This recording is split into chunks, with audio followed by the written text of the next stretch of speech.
በዜና መጽሔታችን በመጨረሻም ሰዓቱ የስፖርት ነው። ከመረጃዎቹ ጋር ደግሞ ባልደረባዬ ግርማ ሞገስ እዚህ ስቱዲዮ ይገኛል። ግርማ የርሳት አንተ ነው። አመሰግናለሁ።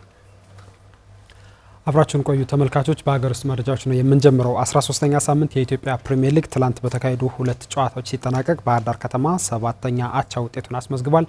መቀሌ ሰባ እንደርታ ደግሞ ተጋጣሚውን አሸንፏል። ከድሬዳዋ ከተማ ጋር አቻ የተለያየው ባህር ዳር ከነማ በወንደሰን በለጠና በዮሐንስ ደረጀ ያለቀላቸው ሙከራዎችን ቢያደርግም ግብ ማስቆጠር አልቻለም። በተለይ የዮሐንስ በግብ ጠባቂ በግቡ ቋሚ የተመለሰበት ሙከራ አስቆጭ ነበር። የጣና ሞገዶቹ ከ13 መርሃ ግብሮች በሰባቱ አቻ ሲለያዩ 3 ሽንፈትና 3 ድልም አስመዝግበዋል። በ16 ነጥብ 12ኛ ደረጃ ላይ ሲቀመጡ አምስተኛ አቻ ውጤቱን ያስመዘገበው ድሬዳዋ ከተማ ደግሞ በ19 ነጥብ 10ኛ ደረጃ ላይ ይገኛል። መቀሌ ሰባ እንደርታ የአመቱን ሁለተኛ ድሉን በማግኘት ከወራጅ ቀጠናው ወጥቷል። ትላንት ኢትዮጵያ መድንን 1-0 በማሸነፍ ደረጃውን አሻሽሏል። መቀሌ ሰባ እንደርታ በጨዋታው ፍጹም አለሙ ብቸኛዋን ግብ አስቆጥሯል። ያለፈው አመት ሻምፒዮን ኢትዮጵያ መድን በሰንጠረዡ ወራጅ ቀጠና ውስጥ ይገኛል።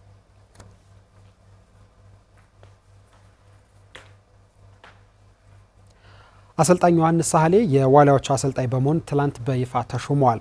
ከዚህ ቀደም ለአንድ አመት ያክል ዋሊያዎቹን ያሰለጠኑት ዮሐንስ ሳህሌ ከ9 ዓመታት በኋላ እንደገና ብሔራዊ ቡድኑን ተረክበዋል። ከመሳይ ተፈሪ ጋር ተለያይቶ የቆየው ብሔራዊ ቡድኑ ባለፈው ሳምንት መጨረሻ ዮሐንስ ሳህሌን መሾሙን ይፋ ያደረገ ሲሆን ትላንት ደግሞ አሰልጣኙ በኢትዮጵያ እግር ኳስ ፌዴሬሽን ጽሕፈት ቤት ተገኝተው የ2 ዓመት ይፋዊ ኮንትራታቸውን ፈርመዋል።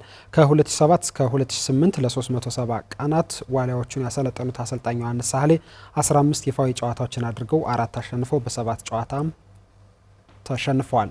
እንደተሸነፉ የታሪክ ማህደራቸው ያሳያል።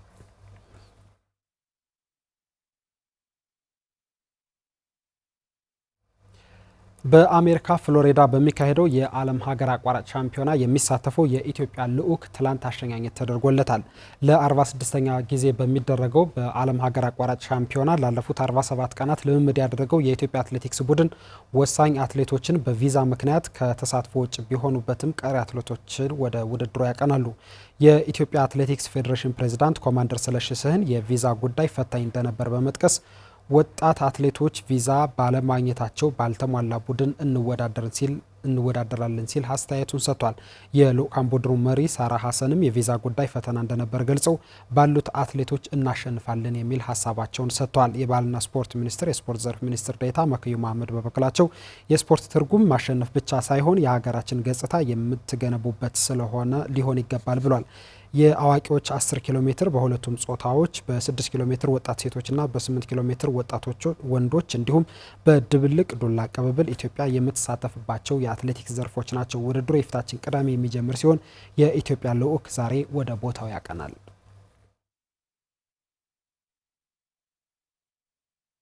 እየተካሄደ የሚገኘው የአፍሪካ ዋንጫ በብሔራዊ ቡድን ግንባታም ሆነ በመሰረተ ልማት ሀገራችን ብዙ ልትማርባቸው የሚገባቸውን ሁነት ያሳየ ይሆናል ተብሏል። በተለይም ያላቸው ተቀራራቢ የጨዋታ ሂደት በሚደረገው ሽቅድድም ሀገራቱ ራሳቸውን ለማሳደግ የሞከሩበት መሆኑንም ከስፖርት ትንታኔ ዝግጅት ክፍላችን ጋር ቆይታ ያደረጉት ጋዜጠኞች ተናግረዋል። ሀና ማርያም መስፍን ከብሔራዊ ቡድኖች ዝግጅት ተነስተን ያስተናጋጅ ሀገርና አህጉርን መልክ የያዘ የመክፈቻ ስነ ስርዓት የተመለከትንበት የአፍሪካ ዋንጫ በሞሮኮ መከናወኑን ቀጥሏል። በትንታኔ ፕሮግራማችንም ይህንን ስንዳስስ ተቀራራቢ የብሔራዊ ቡድኖች ሂደትና የሚያሳዩት የጨዋታ መንገድም እየተሻሻለ የመጣበት መሆኑን ታዝበዋል። መልከታቸውን ያጋሩን ጋዜጠኞቹ መለሰ ግዛቸውና ጥበቡ ሰለሞን። አዳዲስ ልጆችን በጣም አይተናል። እኔ ይሄ እስካሁን ባየ ነው በጣም ቆንጆ የሚባል ነው። ለዛውም የነ ሱዳንንም በጣም አስደናቂ ነገርም ሳንረሳ ማለት ነው። ባጫወት ግን ምን ልዩነት አየሁኝ? በጨዋታ ረገድ ልምድ ያላቸው ብሔራዊ ቡድኖች የተበለጡበት ስመጥር ተጫዋቾች አሉ። እነ መሐመድ ሳላ፣ እነ ቤሞ፣ አህመድ ምናምን፣ እነ ኦስሜን ምናምን የምትያቸው አሉ። እነ ማህሬዝ አሁን ክለብ ለክለብ እንኳን ሲጫወቱ ኬሊያን ፓፔን ለማቆም ወይ የሆነ ተጫዋች ይመደባላ ያማልን ለማቆም ኑኔዝ የፒኤስጂ ወይ ምናምን አቆመው አላቆመው ምናምን እንደዚያ ይደረጋል። በጭራሽ ማን ማርኪንግ አልተመለከቱም።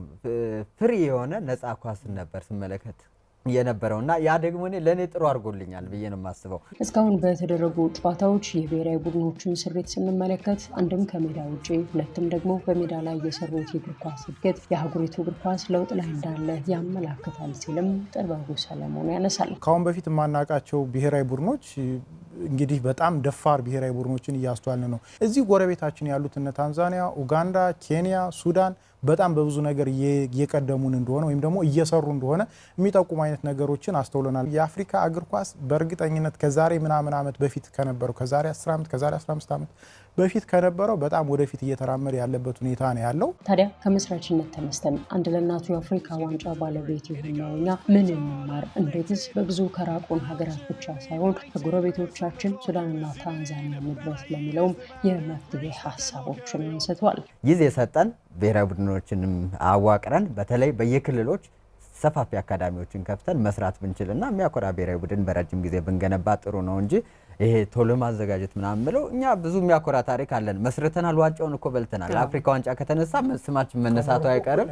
ከሞሮኮ እኩል ነን። ስለዚህ ሌላውን ነገር ደግሞ የሚያኮራ ቀስ ብለን መስራት እንችላለን ብዬ አስባለሁ። በአንድ ዓመት ፕላን በ6 ወር ፕላን የአፍሪካ ዋንጫ እንደማይታለፍ ሙሉ ለሙሉ ከኛ በላይ ምስክር የሚኖር የለም። በደንብ አስበን ግን ደግሞ አንድ ብሔራዊ ቡድን የሌለው ሀገር 2 የኦሎምፒክ ተርም ከያዘ ወይም በ8 ዓመት ውስጥ አንድ ቆንጆ ብሔራዊ ቡድን ያደርሳል የሚለውን ነገር አስበን ወይም አልመን ወይም ገብቶን ብንሰራ በቀጣዩ እንግዲህ እኛ የሌሎችን ብሔራዊ ቡድኖች እንደምናወራው ስለ ራሳችን ብሔራዊ ቡድን የምናወራበት ጊዜ በጣም በቅርብ ይመጣል የሚል ሀሳብ አለኝ።